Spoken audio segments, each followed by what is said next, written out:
Napoleon later claimed that if his army had landed in Britain, he expected to reach London in 4 days. And taking the capital, he said, would only have been the beginning. Years after the invasion plan failed, while living in exile on St. Helena, Napoleon told his doctor, Barry O'Meara, that he had intended to proclaim a republic in Britain, abolish the monarchy in the House of Lords, reform the House of Commons, confiscate aristocratic property, and encourage an uprising in Ireland. It sounds less like a military campaign than the complete destruction of Britain's political system. And the strangest part is that the invasion itself was not fantasy. Between 1803 and 1805, Napoleon gathered a huge army opposite the English coast. Camps stretched along the channel, artillery, horses, supplies, and thousands of vessels were prepared for a crossing. Britain took the threat seriously enough to mobilize volunteers and strengthen coastal defenses. So the real question is not whether Napoleon wanted to invade, he did. The harder question is what he actually planned to do if the invasion worked, and how much of the spectacular story he told later can be trusted. The crisis began when the Peace of Amiens collapsed in May 1803. Britain and France were at war again, but the strategic problem facing Napoleon was unlike the campaigns that had made him famous. On land, France possessed one of the most dangerous military machines in Europe. Britain was protected by water. The narrowest part of the English Channel is only a few dozen kilometers across, but those kilometers changed everything. An army could defeat another army. It could not charge a fleet. Napoleon responded by building what became known as the Army of England. Men were concentrated in camps from the Netherlands to the French Channel coast, with the main headquarters around Boulogne. By 1805, the wider force assembled for the project numbered well over 100,000 men. Thousands of horses and hundreds of artillery pieces were prepared. The transport problem was attacked on an equally enormous scale.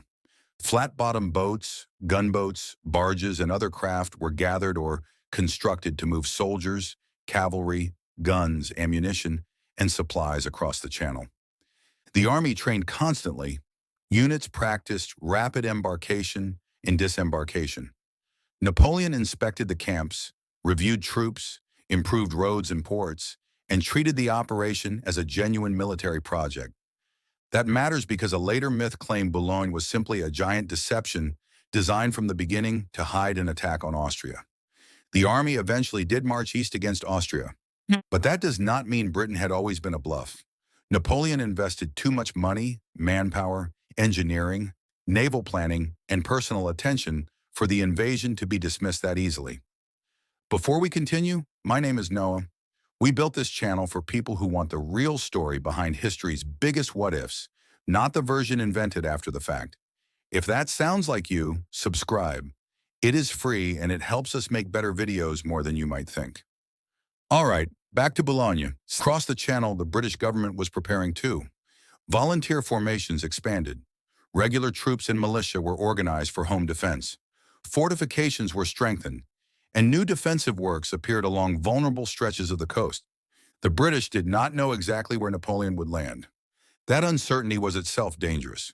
Kent and Sussex were obvious possibilities because of their proximity to France, but an invasion force could threaten several parts of southern or eastern England. The British therefore faced a classic defensive problem.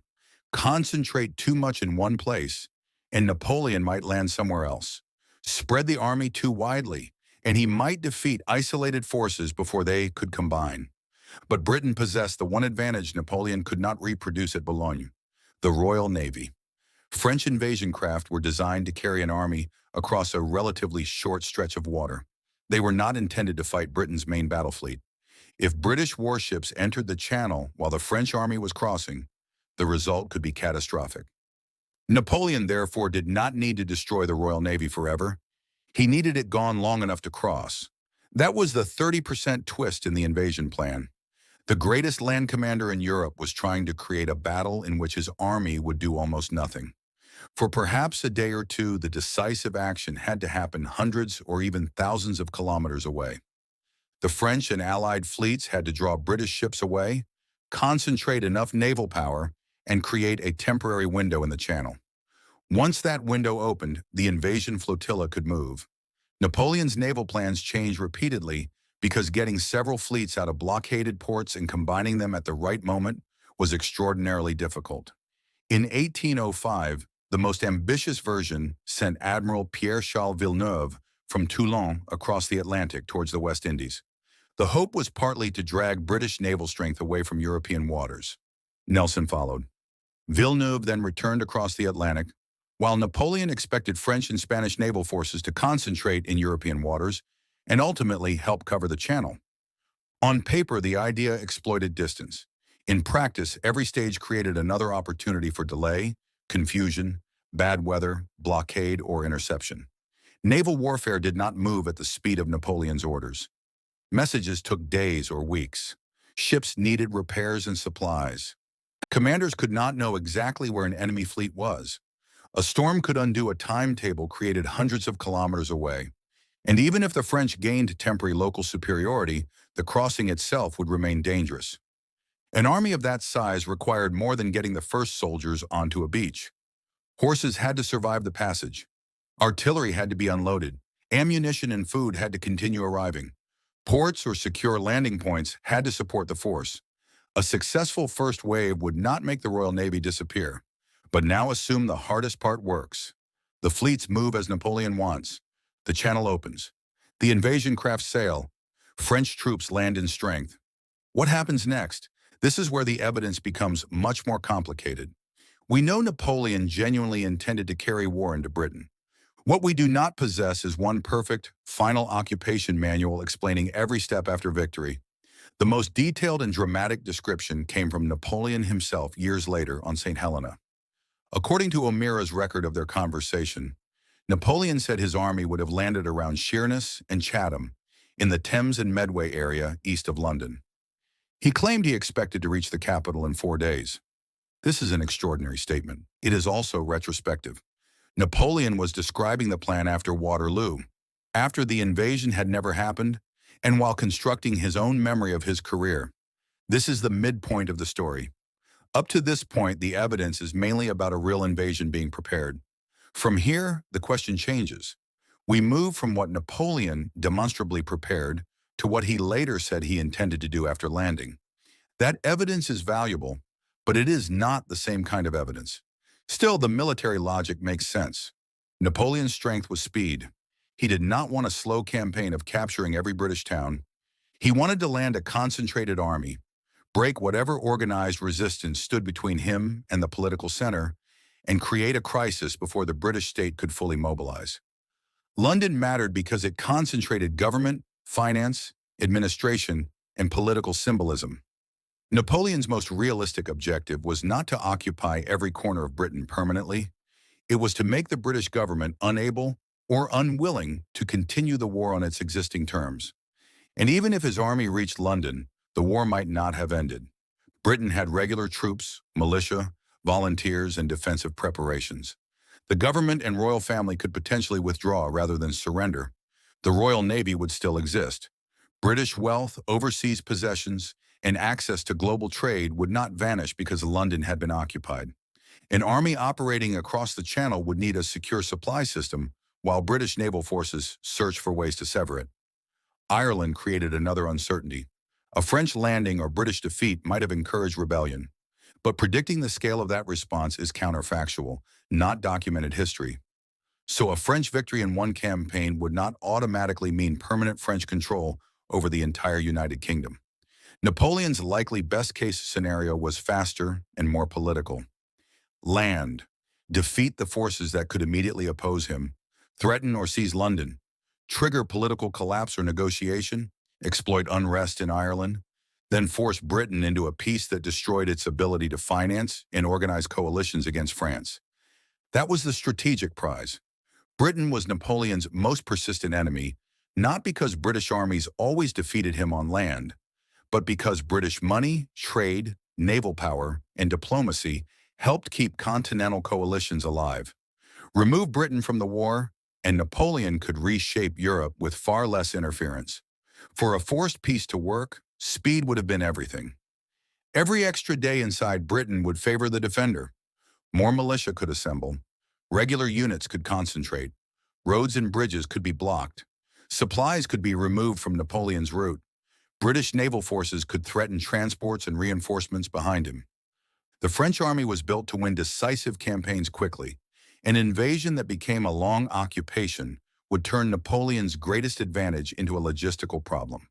So the best French scenario depended on shock. Land before the Royal Navy returned. Move before the British Army concentrated. Reach the political center before the government recovered. Then make the cost of continuing the war look greater than the cost of negotiating. Only after understanding that does Napoleon's later political claim make sense. And then comes the most famous part of his later account. Napoleon said that after reaching London, he would have proclaimed a republic. He claimed he would have abolished the monarchy. He would have abolished the nobility and the House of Lords. He said the House of Commons would remain, but would be radically reformed. He also described confiscating noble property and redistributing it among supporters of the new order. And he claimed he would have encouraged an uprising in Ireland at the same time, forcing the British government to divide its attention. If taken literally, this was not simply a peace settlement, it was regime change. But this is exactly where the word actually becomes important. The invasion preparations are documented in contemporary military activity. The political program is different.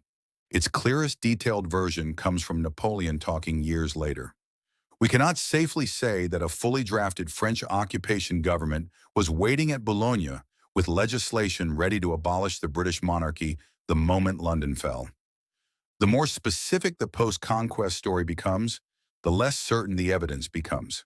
Napoleon may have genuinely considered revolutionary political warfare against Britain. He had used new constitutions, satellite republics, dynastic rearrangements, and territorial reorganization elsewhere in Europe. Supporting Irish resistance against Britain also had precedent in French strategy before Napoleon became emperor. But whether Britain in 1805 would really have received the exact republic Napoleon later described is impossible to know. There is another complication. Napoleon had become emperor of the French in 1804.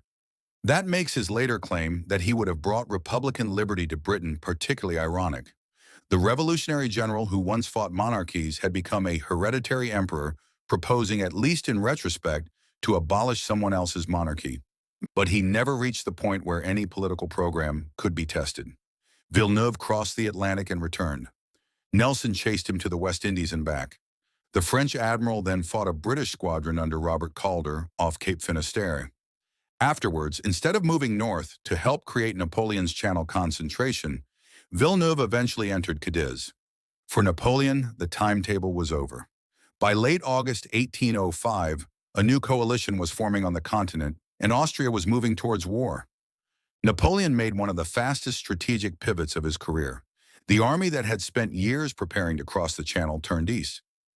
On August 25th, orders went out for the forces around Boulogne to march toward the German theater. The Army of England became the Grande Armée. Within weeks, it surrounded an Austrian army at Ulm. In December, Napoleon defeated Russian and Austrian forces at Austerlitz in one of his greatest victories. The army built to conquer Britain instead conquered its reputation on the continent. And this creates one final myth we need to correct. Trafalgar did not stop Napoleon's invasion at the last possible second. The Battle of Trafalgar took place on October 21st, 1805. By then, Napoleon's main army had already left Boulogne and was campaigning in Central Europe. Trafalgar was still enormously important. Nelson's victory destroyed a large part of the combined Franco-Spanish fleet and confirmed Britain's maritime superiority. It made any revival of Napoleon's invasion project far harder, but the immediate 1805 invasion attempt had already failed before the battle began. The decisive failure was coordination. Napoleon could prepare the soldiers. He could build the boats. He could plan a landing. He could imagine London falling in 4 days.